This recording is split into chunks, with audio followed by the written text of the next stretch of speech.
Hello दोस्तों। 3 अक्टूबर 2017 को राजस्थान के अलवर शहर के शिवाजी पार्क कॉलोनी में संध्या शर्मा और कविता शर्मा नाम की दो बहनें रात को छत पर सोई हुई थी, जबकि परिवार के सभी लोग नीचे घर में सोए हुए थे। लेकिन छत पर सुबह ही सूरज की रोशनी के कारण संध्या और कविता की नींद उस दिन जल्दी ही खुल गई थी, जिस वजह से वो दोनों बहनें का मोटर ऑन करके नीचे आ गई। लेकिन जैसे ही मोटर ऑन करने के बाद वह दोनों बहनें कमरे के अंदर गई तो वहां का दृश्य देख उनके मुंह से चीख निकल गई। उनके रोने की आवाज सुनकर आसपास पड़ोस के लोग भी इकट्ठा हो गए। वो लोग भागकर बनवारी लाल शर्मा के घर जाते हैं, लेकिन पड़ोसियों ने भी जब उस कमरे के अंदर का मंजर देखा तो एक पल के लिए उनका भी कलेजा दहल सा गया, क्योंकि उस कमरे में लाशें ही लाशें पड़ी थी। घर के मुखिया बनवारी लाल और उनके तीनों बेटे अमन, हैप्पी और अज्जू और बनवारी लाल के भाई का बड़ा बेटा निक्की घर में उन सभी के शव खून से लथपथ पड़े हुए थे। बनवारी लाल और बड़ा बेटा अमन बेड पर पड़े थे। उनके अलावा घर के सभी लोग फर्श पर पड़े थे। बनवारी लाल के पड़ोसी देखते ही समझ गए थे कि उस घर में कत्ल नहीं बल्कि कत्लेआम हुआ है। वहां पर मौजूद पड़ोसियों ने इस घटना की जानकारी तुरंत पुलिस को दी। इधर सूचना मिलते ही पुलिस भी तुरंत मौके वारदात पर पहुंच गई। एक ही घर में 5 लाशों को देखकर पुलिस भी कंपा सी गई। स्थानीय लोग पुलिस को बताया कि बनवारी लाल और बड़ा बेटा अमन अभी जिंदा है, यानी उनकी सांसें चल रही है। पुलिस ने उन दोनों को तुरंत ही एम्बुलेंस से नजदीकी हॉस्पिटल भिजवा दिया, लेकिन हॉस्पिटल में डॉक्टरों ने उन्हें मृत घोषित कर दिया। एक ही घर में 5 लोगों के कत्ल की खबर पूरे इलाके में आग की तरह फैल गई थी। पुलिस ऑफिसर के साथ साथ डॉग स्क्वाड भी और फोरेंसिक टीम भी घटनास्थल पर बुलाया जाता है। इधर बनवारी लाल के घर वालों का रो रो कर बुरा हाल हो चुका था। संध्या तो अपने पति और बच्चों की लाशों को देखते ही बेहोश हो गई थी।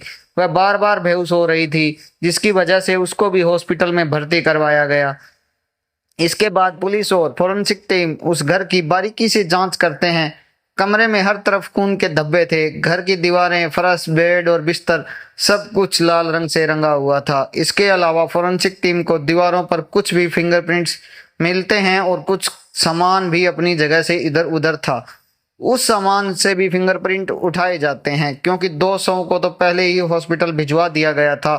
शुरुआती जांच करने के बाद घर में मौजूद तीनों बच्चों के शव को सभी पोस्टमार्टम के लिए हॉस्पिटल भिजवा दिया गया था। इसके बाद डॉक्टर्स की एक टीम इन 5 शवों का पोस्टमार्टम करती है। इधर पुलिस भी अपनी तफ्तीश और पूछताछ शुरू कर दी है। पुलिस सबसे पहले इस बात का पता लगाने की कोशिश करती है कि आखिर वह बदमाश घर के अंदर किस तरह से घुसे थे, क्योंकि उस घर में एंट्री करने के लिए 2 दरवाजे थे। एक तो मेन दरवाजा जो गली में खुलता था, जबकि दूसरा जो दरवाजा होता है वह कमरे में खुलता है। कविता ने पुलिस को बताया कि सुबह सवेरे जब दोनों बहन उठे छत से नीचे आई तो उन्होंने देखा कि घर का मेन गेट खुला हुआ है। उसकी कुंडी खुली हुई थी, यानी जिस तरह से रात में उस गेट को बंद किया गया था वह उस तरह से बंद नहीं था। कविता के बयान से पुलिस को लगा कि बदमाश मेन दरवाजे से ही अंदर आए होंगे, लेकिन उस दरवाजे पर फोरेंसिक और पुलिस फ्री एंट्री के कोई सबूत नहीं थे, यानी उस दरवाजे को जबरदस्ती खोलने की कोशिश नहीं की गई थी।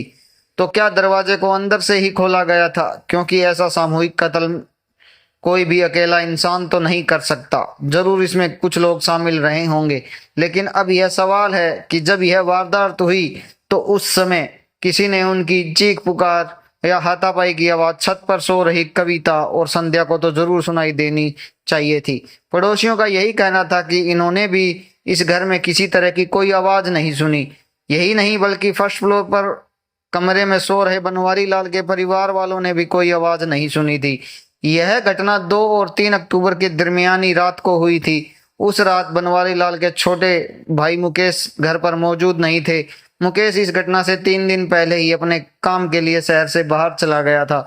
हालांकि इस वारदात के बाद घर वालों ने मुकेश से कॉन्ट्रैक्ट करने की कोशिश की, लेकिन वो नाकाम रहे और वो लोग इधर उधर इतनी बड़ी वारदात हो गई और मुकेश को इस बारे में कुछ पता ही नहीं था। इसके बाद पुलिस की कई टीमें बनाई जाती है और उन्हें अलग अलग काम सौंप दिए जाते हैं। साथ ही घटना स्थल के आसपास और रास्ते पर लगे लोग सभी सीसीटीवी कैमरा को खंगालने की कोशिश की जाती है। हालांकि वहां पर बहुत ज्यादा कैमरे नहीं लगे थे, लेकिन फिर भी कुछ दुकानों और कुछ बड़े घरों में लगे सीसीटीवी कैमरा को चेक किया गया, मगर फिर भी कोई सुराग नहीं मिला।